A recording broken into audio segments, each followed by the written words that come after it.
Aquí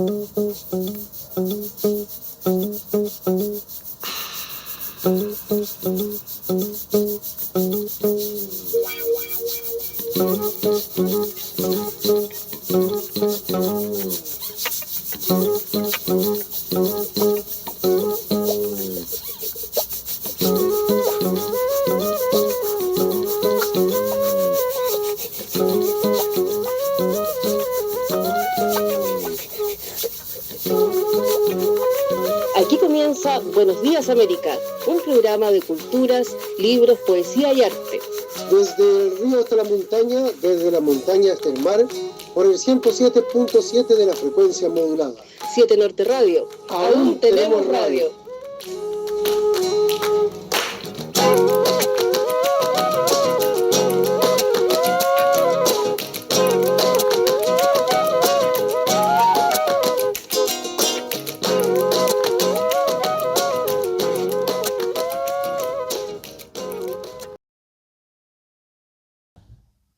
Hola vecinos de 7 Norte Radio, estamos acá en nuestro programa Buenos Días América y hoy día estamos con un invitado muy especial, compositor, músico y escritor Mauricio Redolés, que nos acompaña. Muchas gracias Mauricio por venir hoy día. Muchas gracias a ustedes por la invitación. Sí. Bueno, este es el segundo programa que hacemos, así ¿Ya? que esta es nuestra segunda entrevista.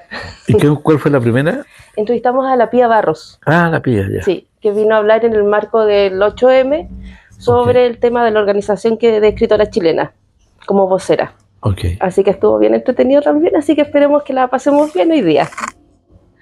Muchas gracias. Sí. Bueno, Mauricio, cuéntame, ¿fue difícil armar este mini cuestionario en el fondo? ¿No? Porque te han preguntado todo, básicamente. Estás cumpliendo 50 años de carrera. Yes.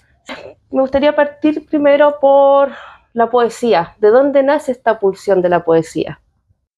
Yo creo que, bueno, fíjate que hace unos años atrás, no sé cuántos años, 5 años, tomé contacto con mi profesora de tercero básico. Imagínate, yo tenía 68 años y ella tenía 99, una cosa así. Y conversé con mi profesora y le pregunté cómo era yo y me dijo, ¿te gustaba la poesía? Que ella recordara eso a mí me voló la cabeza. Porque claro, el fútbol y la poesía, me dijo, eran tus pasiones. Me pareció raro. Pero yo tratando de recordar, yo me acordaba que en tercero básico, creo que fue la primera vez que leí un poema y ya con una concepción de entender que estaba leyendo un poema. No repetir como niño, como lorito, una serie de versos, ¿no? De Gabriela Mistral o lo que fuera. Y es el poema Tarde en el Hospital, de Carlos Pessoa Belli. Yo lo leí y me produjo un estado anímico, no sé, me dejó muy como para adentro. Pensar en ese poema, en ese hospital, en ese hombre, en ese poeta. Yo creo que fue el primer poema que entendí que estaba leyendo un poema. El juego de palabras, la sonoridad, la nostalgia. Y tiempo después, mentalmente, porque yo creo que a veces no se toma en cuenta que la poesía y la literatura en general, los escritores siempre están trabajando mentalmente, no siempre van al texto. Mentalmente tú estás siempre, de una forma u otra, pensando en versos, en escenas, los guionistas pensando en escenas, en guiones de cine, y de repente tú llegás a escribirlo, pero antes de escribirlo yo, por ejemplo, cuando entré a esta casa, también pensaba en un texto de inmediato. Uno vive en eso, ¿no? Vive, según un escritor norteamericano, John Updike, decía que el escritor, desde que se levantaba hasta que se acostaba, estaba escribiendo. Suena un poco ampuloso decir algo así, pero yo creo que es verdad, y que lo entiende la gente que se dedica a escribir. Luego, me avisaron que se había muerto un niño, que era compañero de curso mío. Y a mí me dio mucha pena y mentalmente le escribí un poema, me acuerdo. Pensé en una carta para la mamá. Bueno, al final no se había muerto el niño y yo tampoco escribí el poema. Menos mal. Claro. Pero lo retiraron, parece que estaba enfermo. Pero no lo vi más. Era de apellido Sepúlveda, me acuerdo. Yo debo haber tenido 9 años. 9 años. Sí, 9 años. Claro, porque estuve en tercero básico con 9 años, con la señorita Ana. O en cuarto de educación primaria se llamaba en la época. Y de ahí hay un salto, yo diría, hasta los, lo puedo decir con precisión, hasta los 16 años, en que hubo 2 poetas que me dejaron marcando ocupado. O más bien 2 poemas. Uno era Pablo Neruda con Walking Around. Sí. Ahí quedé loco. O sea, dije, qué interesante lo que hizo este caballero, porque sucede que me canso de ser hombre. Pero qué profundo eso, qué existencia. Sucede que me canso de mis uñas, de mis pies. Me gustaría entrar en la notaría con un lirio cortado, pero ¿qué es esto? Qué maravilla. Quedé marcando ocupado. Y García Lorca con Poeta en Nueva York. Ah, maravilloso. Claro, con Poeta en Nueva York yo quedé loco. Me pareció que era muy bello. Y año 69 estaba empezando a leer a Parra. ¿Ya? Estaba recién empezando a leer a Nicanor Parra. Poemas sueltos, qué sé yo. Y yo creo que ahí escribí mis primeros poemas pensando, estoy escribiendo un poema. De niño no, solo lo... No, de niño lo este meditaba. poema que lo pensé y no... Ya. Ahora, de niño también tenía yo cierta proximidad con la literatura, porque me acuerdo que a los 7 años hice 3 cómics, en que los guiones los hacía yo, y que fue mi primera aproximación literaria. Era un cómic, era una reversión de La Caperucita Roja. Ya. Otro era unos diálogos entre unos gallos y unas gallinas que teníamos en la casa. Yo los dibujaba y los hacía conversar entre ellos. Y el tercero era una huelga de profesores que iban al centro y los mojaba el guanaco y todo eso. Curiosamente, eso todavía los tengo. Y lo hice ¿hay material inédito acá? A los 7 años lo hice eso, claro. Claro, sí. Porque un día, cuando volví al exilio, mi mamá me dijo, ahí están tus cuadernos, y empiezo a revisar y encontré esos dibujos que cuando yo tenía 7 años. Y me pareció muy raro, una maravilla. Entonces en ese tiempo, el 69, cuando tenía 16 años, hice 2 cosas que me aproximaron a la literatura. Uno, hubo un certamen de cuentos en el curso. Inventen un cuento, fue la tarea del Negro Gómez, un profesor comunista de castellano. Y yo escribí un cuento que el otro día lo estuve recordando porque un fotógrafo me hizo una sesión fotográfica en el Museo de Historia Natural, ahí en la Quinta Normal. Y me acordé del cuento porque el cuento consistía en un niño que iba con el curso al Museo de Historia Natural y se perdía. Se perdía cuando se iba al curso, quedaba el curso, se iban a sus casas y él quedaba encerrado en el museo y cerraban las puertas. Y todas las bestias embalsamadas revivían. Y él tenía que esquivar a los dinosaurios, veía a la ballena acesar ahí en medio del hall, los cóndores revoloteando. Y al profesor le gustó, me acuerdo. Me dijo, este es un muy buen cuento. Y me sentí feliz. Y escribí 2 o 3 poemas a los 16 años. Y ahí como que empecé a acumular material, ¿no? En el sentido de tener ganas de escribir. Hasta que, y leía mucho, hasta que a los 18 años dije, ya, ok, voy a empezar a escribir ahora. Y me compré un cuaderno y empecé a escribir como loco. Y de ahí prácticamente no paré más hasta ahora.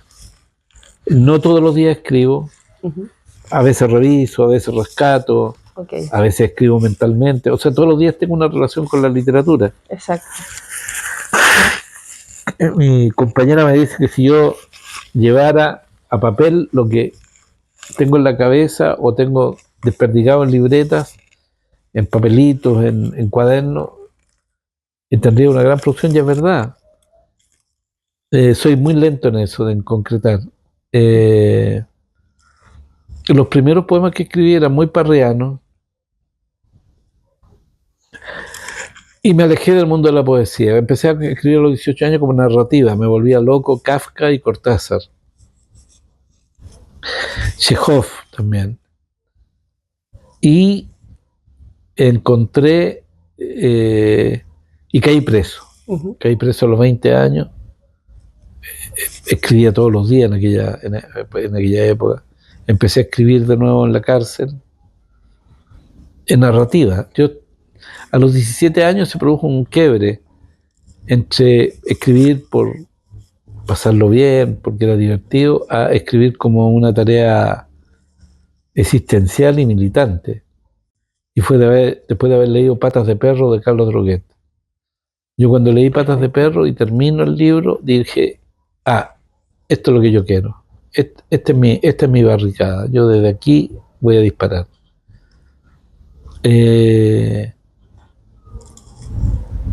Y creo que de una forma u otra he sido fiel a ese joven de 17 años que lee Patas de Perro y que se enamora de los personajes, de la historia y del mandato que ejerce desde allí Carlos Droguet en ese y en otros libros, como un deber moral del escritor de escribir por los otros, por los asesinados del seguro obrero, por un niño que nace con patas de perro, ya sea por un testimonio histórico o por una ficción, una fantasía.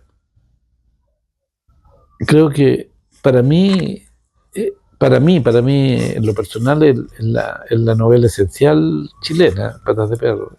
No hay nada más grande que eso. Ni El obsceno pájaro de la noche, hablando de las cumbres, ¿no? Claro. No, creo que Patas de Perro está por sobre todo.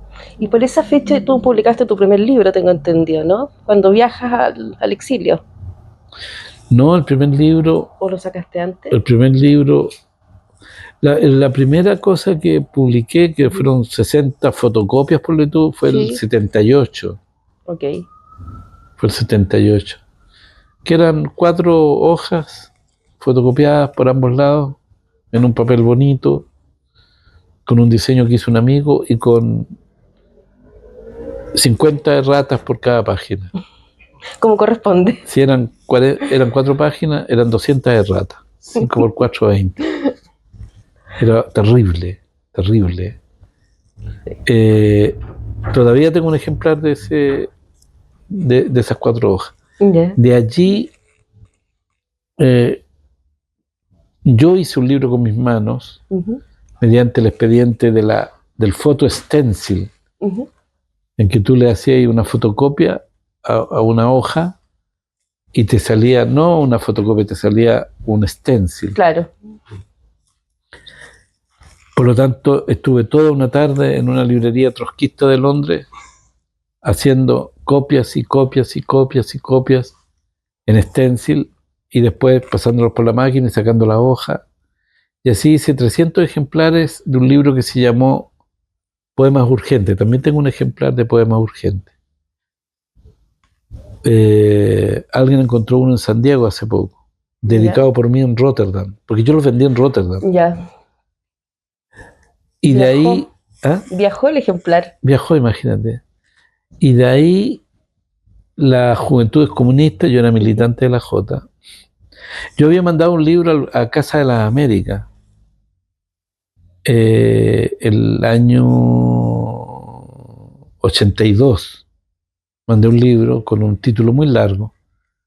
Notas para una contribución a un estudio materialista sobre los hermosos y horripilantes destellos de la cabrona tensa calma. Largo y pretencioso. Largo nomás. ¿Y ahí cómo te fue con eso? Ajá. ¿Y cómo te fue con eso? No, mira, ganó, ¿cómo se llama? Hay un poeta cubano que es extraordinario, que le dicen el Wichi, Rogelio Nogueira. ¿Ya? Él ganó ese concurso. Y curiosamente me dio rabia, dije, cubanos apitutados. No es raro que se haga un concurso acá en la América en La Habana y lo gane un cubano. Tenía que ser así, yo soy chileno nomás, además vivo en Londres, bueno. Y como un castigo de Dios, me encontré ese libro al poco tiempo en una librería de Londres, una librería comunista del Partido Comunista Británico que vendía el libro en español. La única vez que estuve en esa librería encontré el libro que había ganado Casa de la América, que creo que se llamaba Imitación de la Vida. Ya. Y era extraordinario. O sea, me pegué en la cabeza 20 veces. Claro. Dije, no, está bien que haya ganado. Está muy bien que haya ganado. Y la J, la dirección de la J, en particular el compañero Manuel Guerrero Ceballos, Sí. se enteró de este libro. Entonces me dijo, publiquémoslo para el cincuentenario de la J, año 83. Mándame lo original y lo publicamos. Y lo publicaron. Se hicieron como 1500 ejemplares de un libro corcheteado al medio y que además fue digitado por húngaros que no hablaban español y que lo hicieron en trabajos voluntarios por Chile. Mira. La cantidad de ratas te la encargo. Debe ser. Pero ahí no se puede decir nada. No, que vaya a alegar con eso. Claro. Bueno, pudo haber sido mucho peor en todo caso. Y tenía dibujos de Nemesio Antunes. Qué hermoso. Que además se perdieron en Hungría. Porque yo los envié para Hungría para que los ¿cómo se llama? Lo escanearan, lo pusieran en el libro y ellos perdieron los originales. Ya. Y se publicaron estos 1500 ejemplares. Todavía hay gente que tiene ejemplares por ahí. Yo debo tener 1 o 2 ejemplares. Tiene un prólogo de la crítica literaria Soledad Bianchi. Ya, sí. Y tiene unas palabras iniciales, creo que dice, que la escribió el querido compañero Manuel Guerrero. Un poco antes que lo mataran, ¿no? Claro. Porque lo mataron en el 85, 2 años antes. 2 años antes, sí. Y ese libro que contenía los 2 poemarios primero, el de las fotocopias y el que hice yo con mis manos, están incluidos en este libro.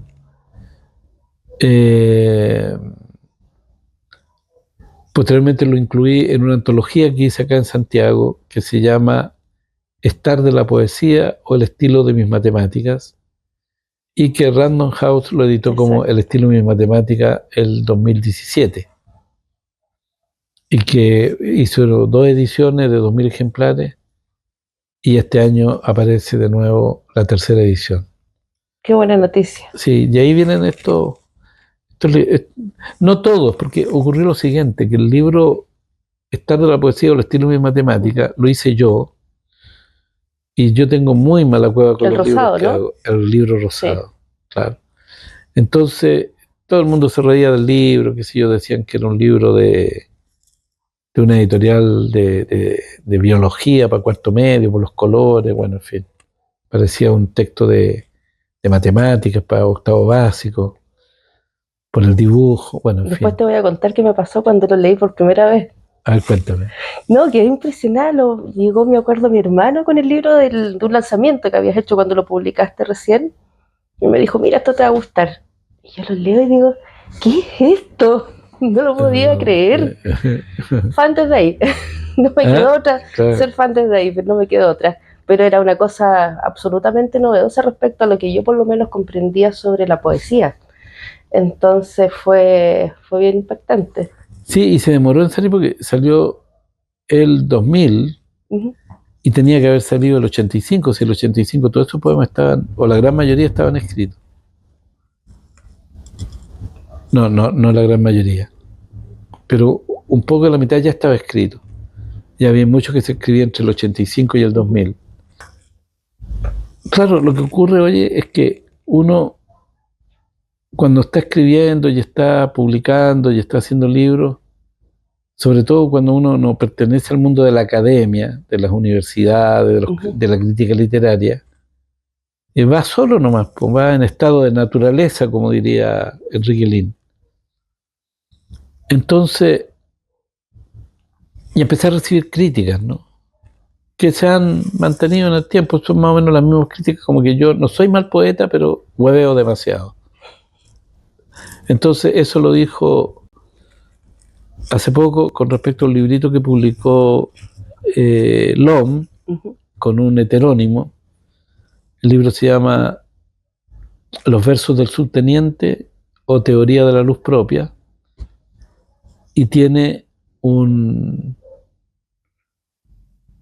heterónimo, Marcelo Reyes Candia, ese es el autor del libro, y la gente del OM tuvieron la generosidad de permitirme publicarlo con un heterónimo. Y me encontré hace poco con un crítico literario que murió bastante joven, no recuerdo el nombre ahora, un cabro joven que publicaba en La Tercera.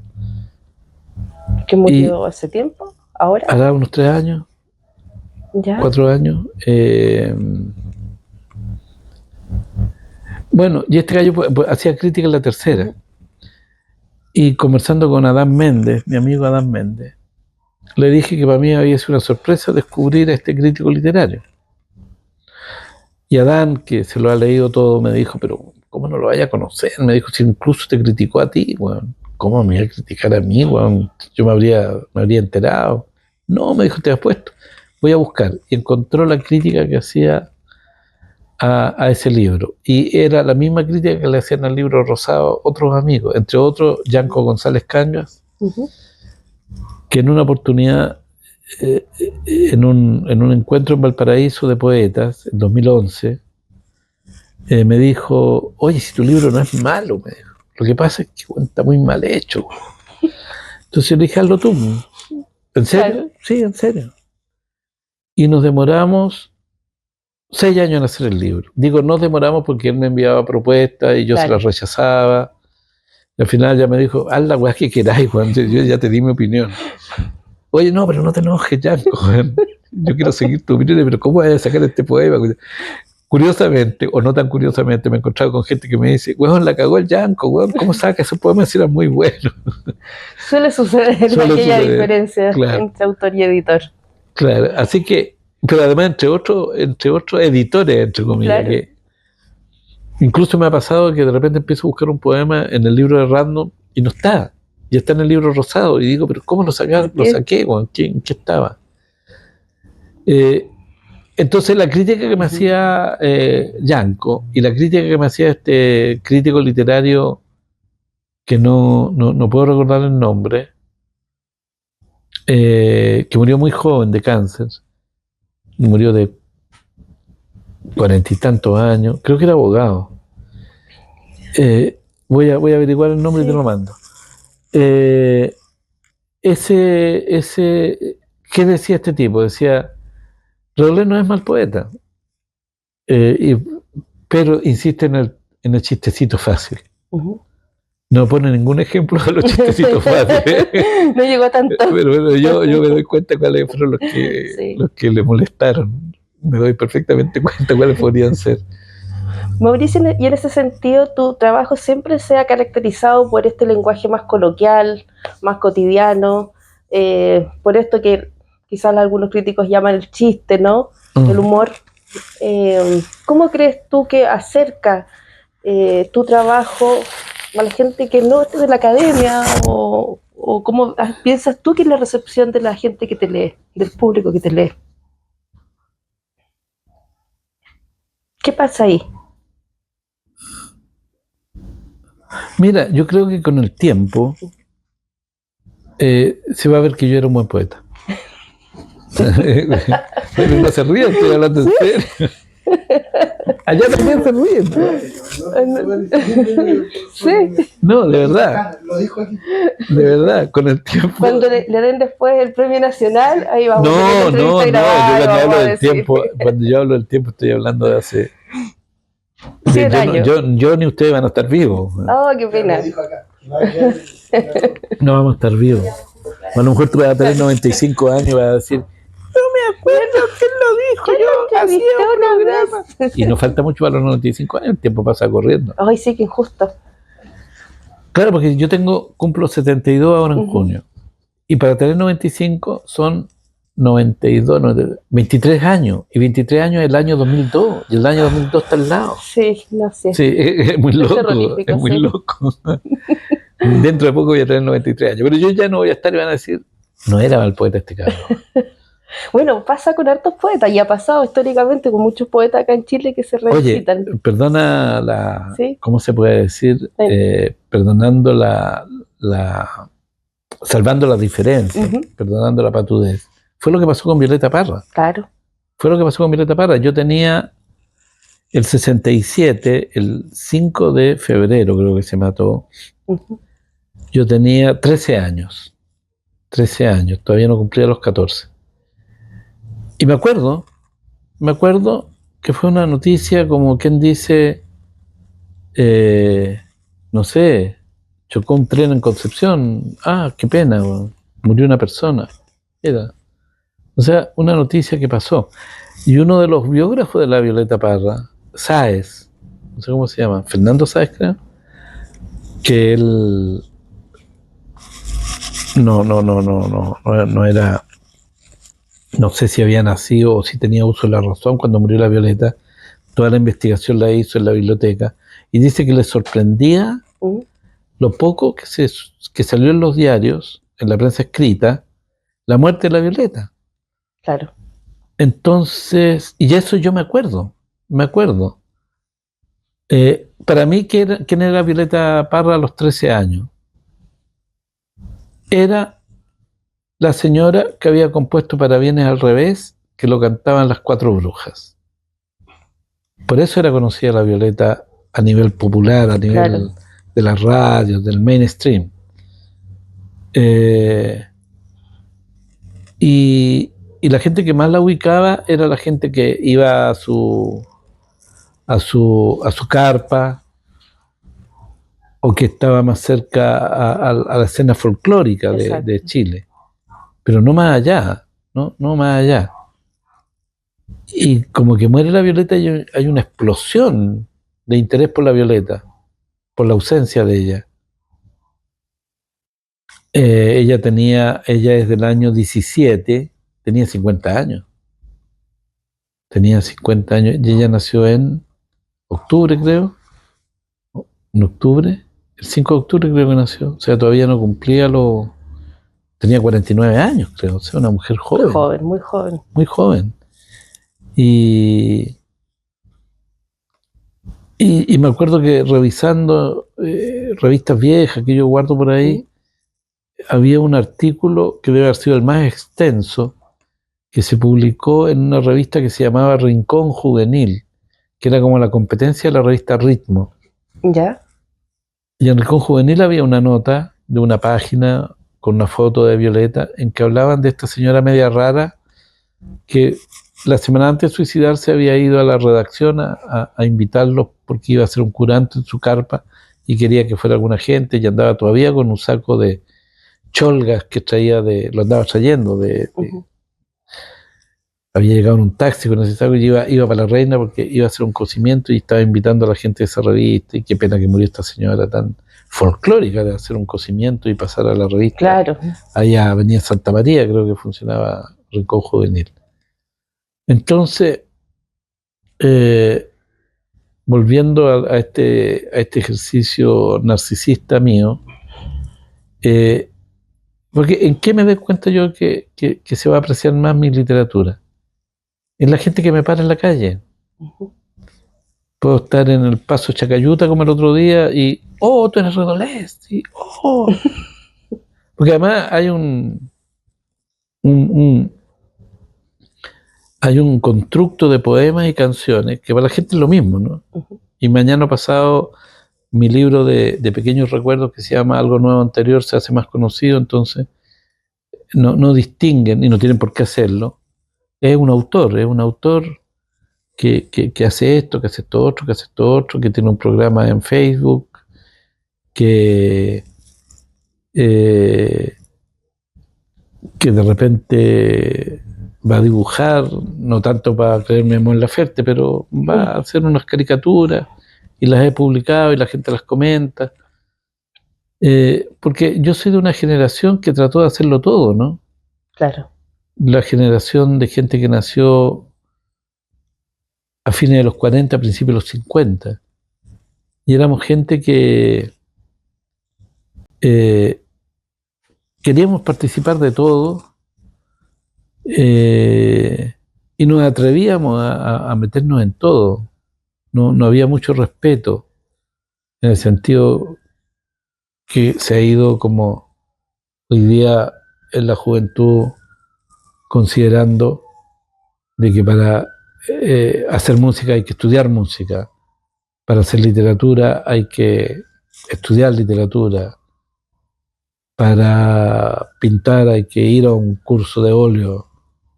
En aquella época uno sencillamente hacía las cosas, que era un poco la escuela de la Violeta, la escuela de Nicanor, la escuela de Roberto Parra, en alguna medida también el Quilapayún, Ujú. el Inti Illimani, la brigada Ramona Parra, Todo pasaba. Patricio Mans, Sí. que aprende a tocar la guitarra y se viene a Santiago con 6 temas que había compuesto y se daba vuelta con esos 6 temas. Que eran jóvenes, muy jóvenes además. Claro, y él lo pilla el viejo Fernández, Camilo Fernández, y le dice: ¿te interesaría grabar en un disco, Patricio? Sí, por supuesto, ya. Te voy a poner un disco que estoy haciendo que se llama La Peña de los Párrafos, con un tema. Ah, ya, perfecto. Tengo 6 temas. No, quiero un tema nuevo. Y los 6 que tengo, y tenía bellísimos temas, el Pato. No me interesa ninguno de esos, yo los he escuchado, quiero un tema nuevo tuyo, que sea una novedad en el disco. Bueno, ya. ¿Y cuándo grabaríamos? Mañana en la mañana. ¿Pero cómo mañana en la mañana? ¿Usted quiere que yo haga un tema de ahora para mañana? Bueno, todo eso lo tengo en un librito que publiqué, ¿no? Que se llama Su risa que aún escuchamos, que lo publicó 5 Haces. Exacto. Es una entrevista para Los queridos amigos de 5 Haces. ¿Ah? Los queridos amigos de 5 Haces, sí. 5 Haces, de Axel Le mandamos Piquet. un saludo al Axel, sí. Axel Piquet, claro. Entonces, claro, compuso con un retazo de música que tenía de otra cosa y con una historia que él había escuchado arriba de la cordillera y se transforma en el tema más escuchado de la música popular chilena, sin ser tema ideológico, digamos, claro, como El Pueblo Unido o Venceremos, que tiene una carga ideológica. La otra cosa curiosa y que la gente no aprecia es que lo grabó con 2 personas de derecha, con el Chino Urquidi y La Paz Undurraga. Entonces, tengo entendido que él mismo contaba, de hecho, que el tema cuando apareció fue muy famoso hasta que contó la historia de lo que se trataba la canción y ahí lo censuraron. No sabía. ¿O no? No. Sí, hay una grabación en La Habana, parece. ¿Lo qué? En La Habana puede ser, de Pato Mans, jovencito, y cuenta esa anécdota. Que yo sepa, nunca fue censurado, de acuerdo a lo que yo conversé con él. De acuerdo a lo que yo conversé con él.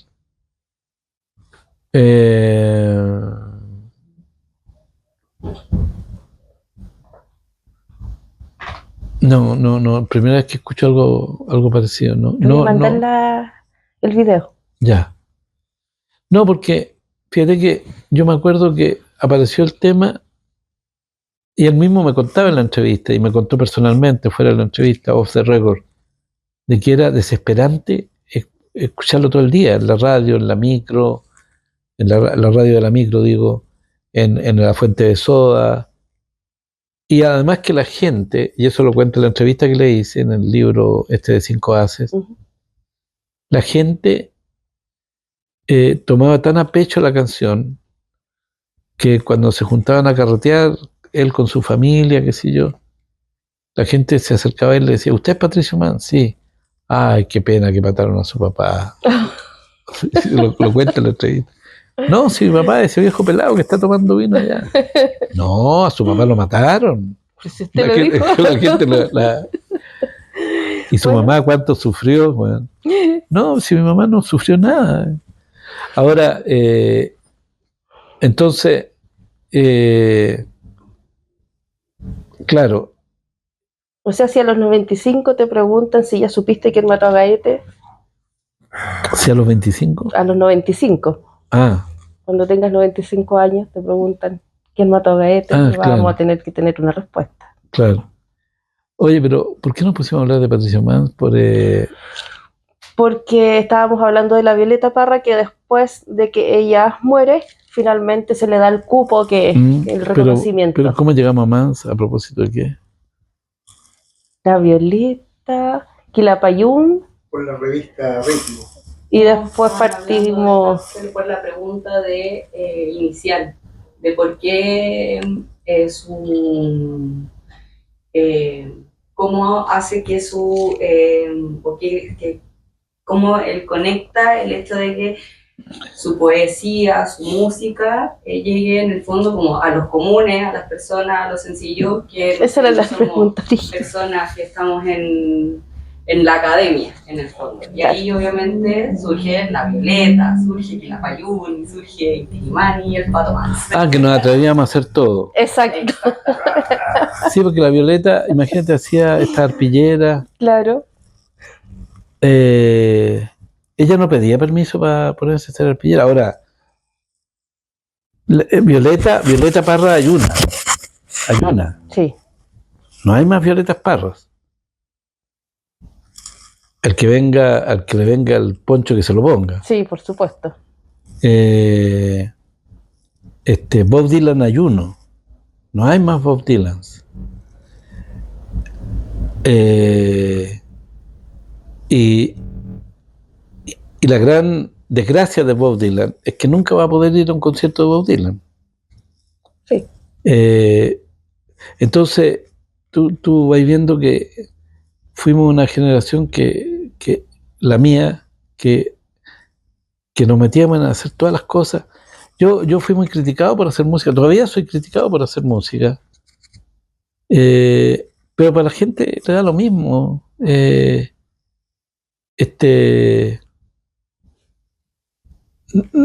Los músicos sufren conmigo en las grabaciones, en los ensayos, pero sobre todo porque yo tengo una diferencia con la industria musical. Obviamente no soy el único.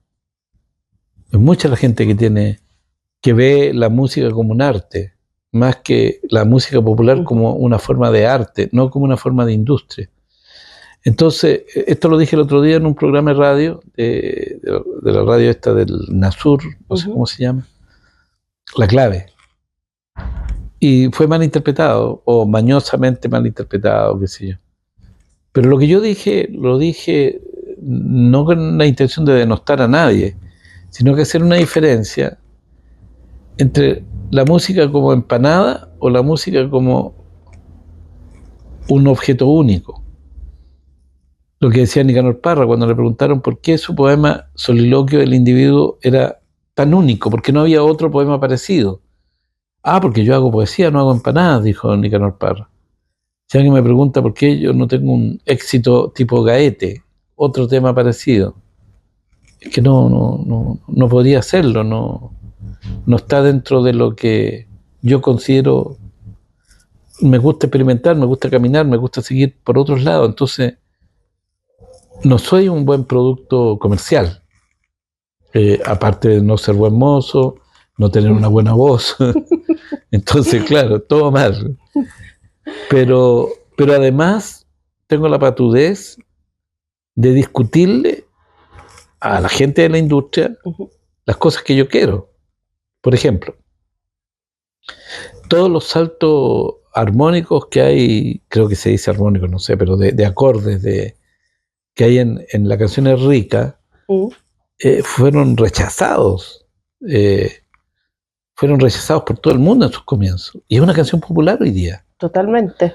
Primero lo rechazó la gente que estaba en la producción, Álvaro Enrique, entre otros. Oye, espérate, a ver, está en re menor. Ya, y de aquí saltáis a sol sostenido, ¿sí? Ya, pero hay que hacer una nota de paso. No, es sin nota de paso.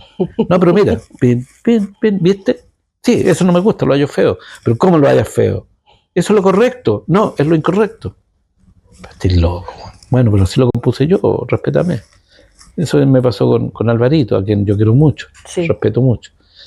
Me pasó ahora que estuve grabando este disco, Redolés la Banda, en que tuve que al final transar para que la weá no se alargara y pudiéramos grabar, porque se insistía en repetir incansablemente un coro. Claro, para la industria musical, la repetición del coro, el estribillo, es condición sine qua non de un éxito radial. Pero a mí no me interesa el éxito radial, a mí me interesa la obra de arte. Lo que yo considero que es una obra de arte, otras personas podrán tener otra opinión, pero generalmente la gente que tiene otra opinión la tiene en función de la venta, de la mercancía, de la commodity. Esto es lo que se vende. Ah, esto es bueno. Esto no se vende. Ah, no, eso es malo. Para mí, yo no tengo otros parámetros. No tiene que ser necesariamente así. Mauricio, sacaste tu último disco el año pasado, La Banda, Redolés la Banda. Sí. Háblanos sobre el disco. Ya, pero mira, que me quedé pensando en una cosa a propósito. Sí, voy a hablarte al tiro del disco. Me quedé pensando en otra cosa. Me quedé pensando en que algo que leí hace poco, de alguien que... Porque no hay murallas chinas entre el arte y la industria cultural tampoco. O sea, la industria cultural puede cooptar el arte y ponerlo a disposición del público y hacer billete, transformarlo en mercancía. Violeta Parra es arte, pero también es industria cultural. Exacto. Los tres son industria cultural, pero tienen El Barrio del Sol, que para mí es una canción que es una obra de arte. Sí. ¿Te das cuenta? No es una cosa o la otra. Y así tú puedes ir encontrando diferencias. Los que se atreven a hacer arte, desde el punto de vista de la industria cultural, muchas veces rebotan. Van rebotando. La industria cultural no le interesa el arte, le interesa vender. Si el arte vende, está bien. Si el arte no vende, no está mal. Yo me acuerdo, este músico que murió hace un par de años atrás, Nelson Araya, el autor de La Luna Llena, que cantaba el Negro Piñera, que mucha gente piensa que es composición de Negro Piñera, es de Nelson Araya, que fue del grupo Agua. Yo lo conocí y un día hizo un recital en que fueron 20 personas, en un local que quedaba en Bellavista que se llamaba La Casa Larga, que era de la Carmen Guo, una galerista, y su hija era esposa de Nelson Araya, se casaron, la María José Fontecilla, y ella un día me contó, mira, Nelson va a hacer un recital en la Casa Larga, donde cabían 60 personas, pero ese día había habido 20 personas. Fue de una belleza ese recital, él solo con la guitarra, con una especie de categorización de la música que yo en mi vida había escuchado, un bolero bayano. ¿Qué es un bolero bayano? Y se ponía a tocar la guitarra y espectacular. ¿Pero qué se conoce? La luna llena. Claro. Sí, bueno. Esa es como la gran diferencia. Entonces, hace poco me encontré por ahí por internet con un artículo sobre el arte y la industria, y que es un tema que sin ser un tema que está en boga, cuestiona a la industria cultural, pero la industria cultural le da lo mismo, si la industria cultural es el capitalismo en sí. ¿Qué le va a costar al capitalismo despreciar cualquier opinión que lo critique? Lo importante es estar vendiendo. Y al final tú te empezás a dar cuenta que vivimos, a propósito de esta exposición Chaco, ¿no? Sí. Hicieron un aviso comercial muy interesante, que lo pasaron en la televisión, con muchas preguntas sobre arte e industria. Y todas eran muy buenas preguntas, y como que trataban de llegar a un punto en que, claro, el sentido común, o sea, el sentido menos común de todos los sentidos, hacía creer que ellos estaban adoptando una posición crítica, pero en realidad no, ellos tratan de vender, ¿sí? En el fondo estamos en eso. Y el arte no, pues el arte no se hace arte para vender, se hace arte para expandir el horizonte de la gente. Exacto.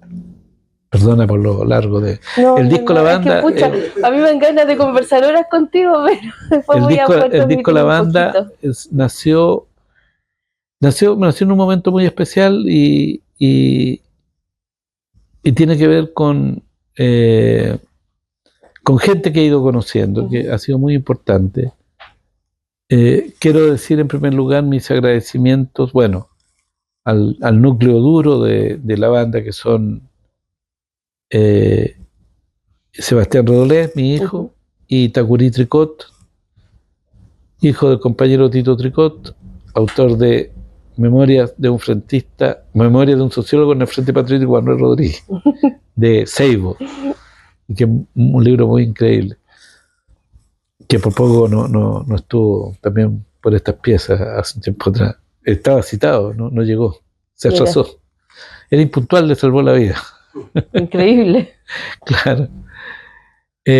No sé, no estoy exagerando, pero casi lo agarraron el Tito. Estuvo preso muchas veces. Estuvo preso conmigo. Yo caí preso con él en el 73 y después él volvió a caer preso. El hijo de él, el Taku, es el director de la banda. Y nos fuimos encontrando con gente. Agradezco al trombonista Sebastián Campuzano, de Tierra Amarilla, Yellowland.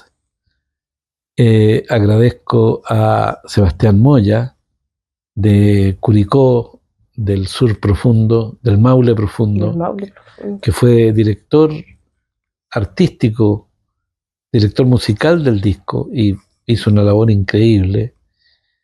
Y de todos los músicos y músicas que llegaron a grabar este disco, que nace un poco con retazos, con canciones que yo había hecho el 93, me acuerdo, 2 musicalizaciones de Roque Dalton, el poema Temores y el poema Verte Desnuda, que lo grabé con Carlos Cabezas. De electrodomésticos, para quienes nos escuchan. De electrodomésticos, sí, porque hay otro Carlos Cabezas que es el cantante de Los Jaivas. Claro.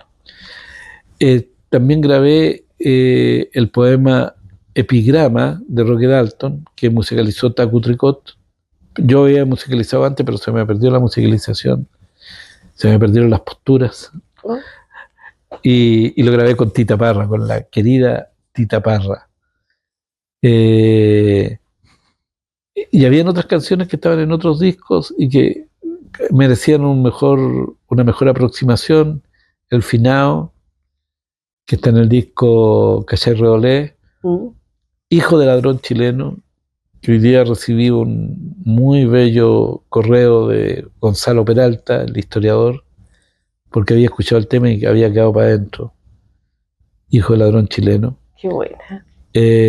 Bueno, y temas que habían nacido hacía poco, como Necos Blues, dedicado al compañero Nelson Cabrera, Vázquez, de Valparaíso, un compañero que estuvimos presos juntos, y después instaló unos bares en Valparaíso y murió, en el fondo murió producto de todas las formas que fue torturado y que sufrió secuelas y terminó con un cáncer en los huesos, producto de las quebraduras que tuvo el querido Neco. Hay una canción fundador de Cineforum, ¿no? El de Cineforum, el querido Neco. Sí. Hay una canción, un poema que le escribí a mi compañera y que lo conoció el director musical y él lo musicalizó y quedó bellísimo. Así que con letra mía y música de Sebastián Moya, Se grabó El poema que te debía. Así se fue armando el disco, con canciones que venían de antes, otras que ya estaban grabadas y merecían una mejor aproximación, y canciones nuevas. Y ahí estamos. Amor, literatura e historia en tu último disco. Sí, estaremos tocando el 3 de mayo, porque el 1 de mayo cumplo 50 años cantando. La primera vez que canté fue en la cárcel pública de Valparaíso, cuando era preso político. Y en el mismo lugar, que ahora es un parque cultural, voy a celebrar esos 50 años el día 3 de mayo. La entrada es gratuita. Hay que estar atento a las redes porque ahí se va a decir dónde están las entradas disponibles. Uh-huh. Es el 3 de mayo a las 20 horas en el Parque Cultural de Valparaíso. Y bueno, estaré también a mediados de mayo en la ciudad de los Andes. Estaré ahora en abril acá en un local que se llama Causa, que está entre La Florida y Puente Alto. Todo en virtud de celebrar esos 50 años cantando y recitando, porque la primera vez que recité en público también fue en la cárcel. Había un compañero del Comité Central del Partido Comunista, el compañero Jorge Montes, que era senador y que estaba preso y lo andaban pasando de cárcel en cárcel. Y así llegó a Valparaíso, le hicimos un almuerzo, la gente de la Jota, y me pidieron que escribiera un poema para esa visita. Y ahí fue la primera vez que leí un poema en público, en honor al compañero Montes. Mira. Para ir cerrando, 2 preguntas solamente. La primera, tú supe por ahí que vas a hacer un taller de poesía, que Sí. es algo que vienes haciendo hace harto tiempo y que esto tiene una apertura para mayo. Para mayo. Cuéntanos qué tiene que hacer, por ejemplo, los vecinos acá que nos están oyendo hoy día y les interesó hablar contigo, escucharte. ¿Qué tendrían que hacer para llegar a ese Hay taller? un sitio, ¿cómo se llama? Un correo que se llama mauricioredolesproducciones@gmail.com. Ahí está toda la información, el costo del taller, el lugar donde se hace, los horarios, y el día son todos los martes de mayo de 19 a 21 horas en el barrio Yungay. Entonces, mauricioredolesproducciones@gmail.com. Te escriben ahí y ahí reciben toda la información. Claro, ahí tienen la información. Perfecto. Y lo otro que me llamó la atención, Mauricio, es el programa tú que tienes también por Facebook, ¿no? Sí. Mauricio Redolés informa y comenta. Exacto. Y vi que entrevistaste a Luis Mesina. Sí, era un deseo que tenía yo hace mucho tiempo de entrevistar al compañero Mesina. Este programa se estuvo haciendo durante la pandemia. Partió, como sigue siendo, con un celular en una habitación de mi casa. Y en aquella época partió con no sé, con gente viéndolo, 30 personas, 100 personas, 400, y llegué a 22.000 cuando entrevisté a Daniel Jadwe. En el momento había 22.000 personas viendo. Entrevisté también al compañero Miguel Launer, a Carmen Hertz, a Patricio Mans, que es el libro de 5 Haces, el de Axel Piquet. Él él encargó que transcribieran la entrevista. Fue muy difícil eso porque Patito Mans tenía una voz no se le entendía nada. Costaba mucho. Mi hija fue la que más sufrió, Florencia, porque la persona que se contrató para transcribir se mandó unas cagadas, pero al final era divertido, porque cómo Pato Mans pudo haber dicho él. Claro. Yo una vez lo vi cantando arriba en la cordillera y se le veía la camisa blanca. ¿Qué es esto? Y la mina fue confundiendo ahí, y la Florencia tuvo que ir separando la paja del trigo y pudimos hacer una muy buena transcripción, es muy fiel a lo que dijo Pato Mans. Entonces ahora retomamos a partir del martes pasado. El martes fue que hicimos un programa, no me acuerdo. Pero están en Instagram y en Facebook. Y ahí estuvimos hablando de la marcha de la bronca, No Más AFP, domingo 30 de marzo, 11 horas, desde el GAM. No más lucro con las pensiones, la salud, la vivienda, la educación. No más salvataje a los negocios y los privados con los derechos sociales de las personas. Se va a caminar desde el GAM hasta Santa Rosa con París, son 5 cuadras, así que todo el mundo puede caminarlo. Y bueno, estaremos enfrentando un poco, como en un déjà vu, esta campaña de No Más AFP, que era una promesa del Frente Amplio y del Partido Comunista, y que el Partido Comunista se encargó de enterrar con el Frente Amplio, con Marcel, con Janet Jara, etcétera, etcétera, etcétera. Una historia de entreguismo y de traición bastante grande con los derechos de los trabajadores y la esperanza de las personas, pero contra eso estamos. Vamos a seguir con No Más AFP hasta que terminar con ese sistema. Bueno, para ir cerrando entonces, les recordamos el día 30 en el GAM. Estaremos a las 11 de la mañana. La marcha contra No Más AFP. No Más AFP. Ahora, sí. Yo no sé si hay que pedir No Más No Más AFP o Más AFP.